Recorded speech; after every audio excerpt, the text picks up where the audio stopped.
Item ಯಾವುದೇ ಇರಲಿ try ಮಾಡಿ ಆಚಿ ಚಿಕನ್ ಮಸಾಲಾ. ಆಚಿ ಚಿಕನ್ ಮಸಾಲಾ. 6,000 ಸಂಬಳದ ಅಧಿಕಾರಿಗೆ ಕೋಟಿ ಕೋಟಿ ಆಸ್ತಿ ಇದೆ.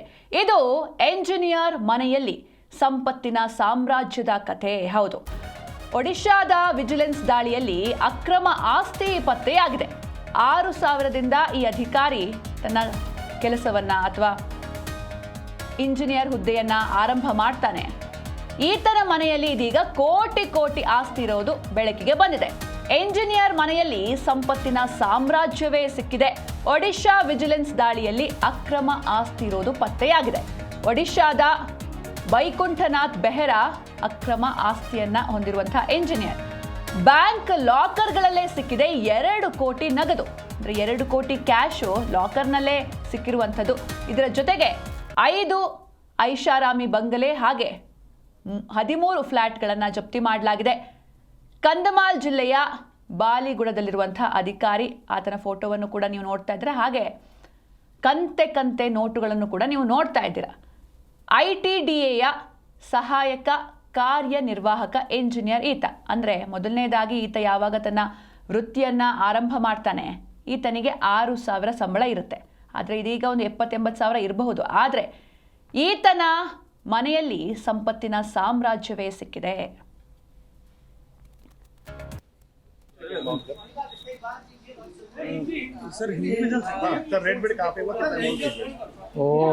कंधमाल जिला के बालीगुड़ा ITDA डिपार्टमेंट का असिस्टेंट इंजीनियर है वैकुंठनाथ बेहरा.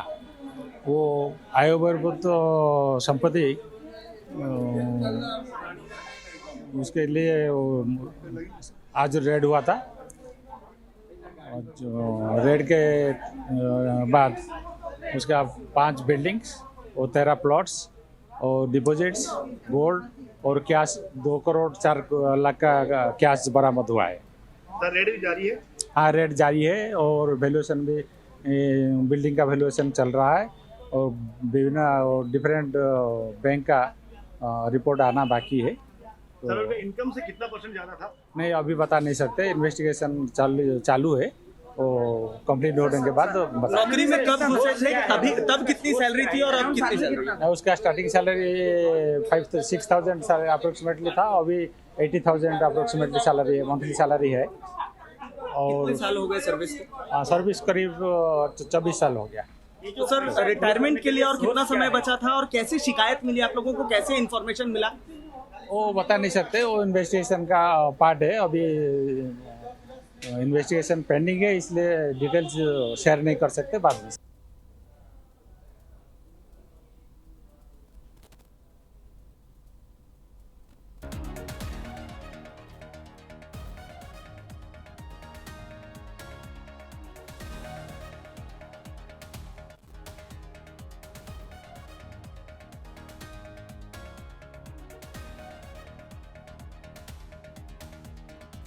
ಈ ಬಗ್ಗೆ ಹೆಚ್ಚಿನ ಮಾಹಿತಿಯನ್ನು ನೀಡ್ತಾರೆ ನಮ್ಮ ಪ್ರತಿನಿಧಿ ಅನಂತ್ ರಾಮಯ್ಯ. ಅನಂತ್, ಇನ್ನು ಈತನ ಹಿನ್ನೆಲೆ ಏನು, ಜೊತೆಗೆ ಎಷ್ಟು ವರ್ಷದಿಂದ ಈತ ಇಂಜಿನಿಯರ್ ಹುದ್ದೆಯಲ್ಲಿ ಕೆಲಸವನ್ನ ಮಾಡ್ತಿದ್ದಾನೆ, ಏನಿದೆ ಮಾಹಿತಿ ಅಂತ? ಸಿಂಚನ, ಈ ಏನು ಅಸಿಸ್ಟೆಂಟ್ ಎಕ್ಸಿಕ್ಯೂಟಿವ್ ಇಂಜಿನಿಯರ್ ಅಂತ ಹೇಳ್ಬಿಟ್ಟು ವೈಕುಂಠನಾಥ್ ಬೆಹರಾ ಅಂತ, ಈ ವೈಕುಂಠನಾಥ್ ಬೆಹರಾ ಏನು ಒಡಿಶಾದ ITDA ವಿಭಾಗದಲ್ಲಿ ಅಸಿಸ್ಟೆಂಟ್ ಎಕ್ಸಿಕ್ಯೂಟಿವ್ ಇಂಜಿನಿಯರ್ ಆಗಿ 1999ರಲ್ಲಿ ಇವರು ಜಾಯಿನ್ ಆಗ್ತಾರೆ ಕೆಲಸಕ್ಕೆ. ಆ ಸಂದರ್ಭದಲ್ಲಿ ಇವರು ತಗೊಂಡಿದ್ದಂತಹ ಸ್ಯಾಲ್ರಿ ಕೇವಲ 6,000 ರೂಪಾಯಿ. ಆ 6,000 ರೂಪಾಯಿ ಸ್ಯಾಲ್ರಿಯಿಂದ ಇವತ್ತು ಆತ 80,000ವರೆಗೂ ಬಂದಿದ್ದಾನೆ. ಈಗ ಏನು ಹತ್ತತ್ರ 27 ವರ್ಷ ಆಗಿದೆ ಆತ ಸರ್ವಿಸ್ ಮಾಡ್ತಾ ಇದ್ದು. ಇನ್ನೇನು ಕೆಲವೇ ದಿನಗಳು ಅಷ್ಟೇನೆ ಆತನ ರಿಟೈರ್ಮೆಂಟ್ಗೆ ಬಾಕಿ ಇರುವಂತದ್ದು. ಆದ್ರೆ ಏನು ಈ ಒಂದು ಒಡಿಶಾ ವಿಜಿಲೆನ್ಸ್ ಟೀಮು ದಾಳಿ ಮಾಡಿದಂತ ಸಂದರ್ಭದಲ್ಲಿ ಏನು ಈತನ ಆಸ್ತಿಯನ್ನ ನೋಡಿ, ವೈಕುಂಠನಾಥ್ ಬೆಹರಾ ಆಸ್ತಿಯನ್ನ ನೋಡಿ ಅವರೇ ಕೂಡ ನಿಜಕ್ಕೂ ಶಾಕ್ ಆಗಿದ್ದಾರೆ. ಯಾಕಂದ್ರೆ ಅಷ್ಟೊಂದು ಪ್ರಮಾಣದ ಒಂದು ಆಸ್ತಿಯನ್ನ ಈತ ಸಂಪಾದನೆ ಮಾಡಿರುವಂತದ್ದು ಕಂಡು ಬಂದಿರುವಂತದ್ದು.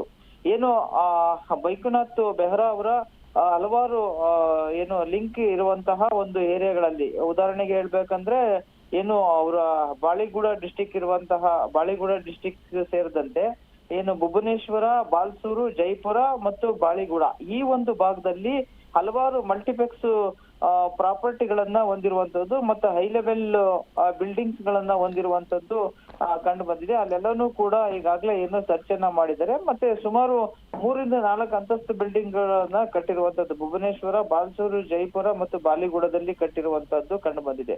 ಅದರ ಜೊತೆಗೆ ಏನು ಡೈರೆಕ್ಟ್ ಆಗಿ ಕ್ಯಾಶ್ ಸಿಕ್ಕಿರುವಂತದ್ದು ಮನೆಯಲ್ಲಿ 2,66,000 ಕ್ಯಾಶ್ ಸಿಕ್ಕಿರುವಂತದ್ದು ಅವರ ಮನೆಯಲ್ಲಿ.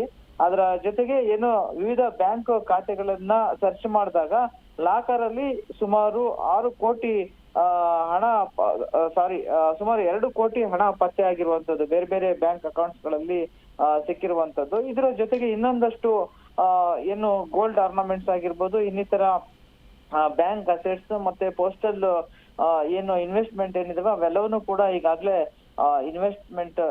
ಇನ್ವೆಸ್ಟಿಗೇಷನ್ ಅನ್ನ ಸ್ಟಾರ್ಟ್ ಮಾಡಿದ್ದಾರೆ. ಆದ್ರೆ ಫೈನಲ್ ಆಗಿ ಇನ್ನೂ ಕೂಡ ಒಂದು ಕನ್ಕ್ಲೂಷನ್ ಗೆ ಬಂದಿಲ್ಲ. ಬಟ್ ಇನ್ನೂ ಕೂಡ ಏನು ಇನ್ವೆಸ್ಟಿಗೇಷನ್ ಅಂಡರ್ ವೇ ನಲ್ಲಿ ಇದೆ ಅಂತ ಹೇಳ್ಬಿಟ್ಟು ಈಗ ಏನು ವಿಜಿಲೆನ್ಸ್ SP ಕೂಡ ಮಾಹಿತಿಯನ್ನ ಕೊಟ್ಟಿದ್ದಾರೆ.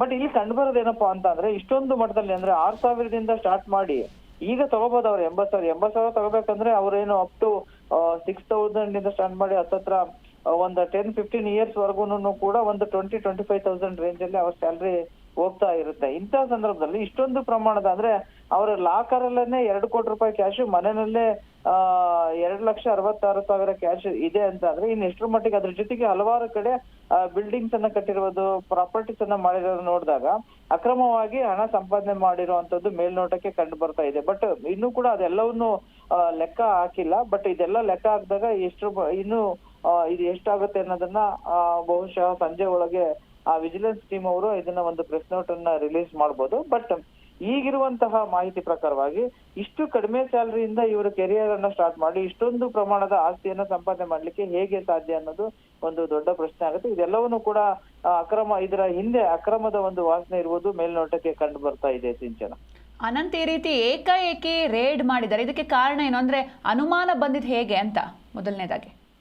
ಅಲ್ಲ, ಈಗ ಏನು ಇಷ್ಟೊಂದು ಕಡಿಮೆ ಸ್ಯಾಲರಿನಲ್ಲಿ ಕೆರಿಯರ್ ಸ್ಟಾರ್ಟ್ ಮಾಡಿರುವಂತದ್ದು, ಅದ್ರ ಜೊತೆಗೆ ಇವರ ಒಂದು ವಹಿವಾಟು ಅಲ್ಲಿ ಸ್ಥಳೀಯರಿಗೂ ಕೂಡ ಗೊತ್ತಾಗಿರುತ್ತೆ. ಜೊತೆಗೆ ಒಂದು ವಿಜಿಲೆನ್ಸ್ ಟೀಮ್ ಇವ್ರನ್ನ ಸುಮಾರು ಒಂದು 6 ಮಂತ್ ಇಂದಲೂ ಕೂಡ ವಾಚ್ ಮಾಡ್ತಾ ಇರ್ತಾರೆ. ಇವರ ಒಂದು ಬ್ಯಾಂಕ್ ವ್ಯವಹಾರಗಳಾಗಿರ್ಬೋದು ಮತ್ತೆ ಬ್ಯಾಂಕ್ಗೂ ಕೂಡ ಒಂದು ಅನುಮಾನನೂ ಕೂಡ ಬಂದಿರುತ್ತೆ. ಯಾಕಂದ್ರೆ ಏಕಾಏಕಿ ಅಷ್ಟೊಂದು ಪ್ರಮಾಣದ ಹಣವನ್ನ ಲಾಕರ್ ನಲ್ಲಿ ಇಟ್ಟಿರುವಂತದ್ದು ಅಥವಾ ಟ್ರಾನ್ಸಾಕ್ಷನ್ ಅನ್ನ ನೋಡಿದಾಗ ಯಾವುದೇ ಒಬ್ಬ ನಾರ್ಮಲ್ ಪರ್ಸನ್ ಆಗಿರ್ಬೋದು ಅವರ ಟ್ರಾನ್ಸಾಕ್ಷನ್ ಸಡನ್ ಆಗಿ ಏನು ಜಂಪ್ ಆದಂತ ಸಂದರ್ಭದಲ್ಲಿ ಅಂದ್ರೆ ಮಿನಿಮಮ್ ಅಮೌಂಟ್ ಆಫ್ ಮನಿಯಿಂದ ಹೈ ಲೆವೆಲ್ಗೆ ಜಂಪ್ ಆದಾಗ ಆಟೋಮೆಟಿಕಲಿ ಅದು ಗೊತ್ತಾಗುತ್ತೆ. ಆ ಹಿನ್ನೆಲೆಯಲ್ಲಿ ಇವ್ರನ್ನ ಅಬ್ಸರ್ವ್ ಮಾಡಿ ರೇಡ್ ಮಾಡಿದಾಗ ಇವರು ಇಷ್ಟೊಂದು ಮಟ್ಟದ ಪ್ರಮಾಣದಲ್ಲಿ ಯಾವ ರೀತಿಯಾಗಿ ಇವರು ಟ್ರಾನ್ಸಾಕ್ಷನ್ ಮಾಡ್ತಿದ್ದಾರೆ, ಇವರ ಹಿನ್ನೆಲೆ ಏನು ಅನ್ನೋದನ್ನ ಸರ್ಚ್ ಮಾಡಿದಾಗ ಗೊತ್ತಾಗಿದೆ ಇವರು ಈ ತರ ಒಂದು ಸ್ಟಾರ್ಟ್ ಮಾಡಿರುವಂತದ್ದು. ಹೀಗಾಗಿ ಅಕ್ರಮ ಸಂಪಾದನೆಯನ್ನ ಮಾಡಿರೋ ಅನ್ನೋದು ಮೇಲ್ನೋಟಕ್ಕೆ ಗೊತ್ತಾಗಿದೆ. ಆ ಒಂದು ಮಾಹಿತಿ ಆಧಾರದ ಮೇಲೆ ಬೈಕುನಾಥ್ ಅವರ ವಿವಿಧ ಅಂದ್ರೆ ಮನೆ ಆಗಿರ್ಬೋದು ಅಥವಾ ಇನ್ನಿತರ ಅವರ ಹಲವಾರು ಅಂದ್ರೆ ಅವರ ಫ್ಯಾಮಿಲಿ ಪರ್ಸನ್ಸ್ ಯಾರೆಲ್ಲ ಇದ್ದಾರೆ ಅವರೆಲ್ಲರೂ ಲಿಂಕ್ ಮಾಡಿದಾಗ ಬೇನಾಮಿ ಕೂಡ ಮಾಡಿರುವಂತದ್ದು ಕಂಡು ಬಂದಿದೆ. ಹೀಗಾಗಿ ಇನ್ನೂ ಕೂಡ ತನಿಖೆ ನಡೀತಿರೋದ್ರಿಂದಾಗಿ ಇವ್ರಿಗೆ ಯಾವ್ದು ಮೂಲ ಏನು ಎಲ್ಲಿಂದ ಬಂತು ಇಷ್ಟೊಂದು ಪ್ರಮಾಣದ ಹಣವನ್ನ ಹೇಗೆ ಸಂಪಾದನೆ ಮಾಡಿದ್ರು ಅನ್ನೋದು ನಂತರ ಗೊತ್ತಾಗ್ಲಿದೆ. Sinchana, okay, thank you Ananth Ramaiah ನಿಮ್ಮೆಲ್ಲ ಡೀಟೇಲ್ಸ್ಗಾಗಿ.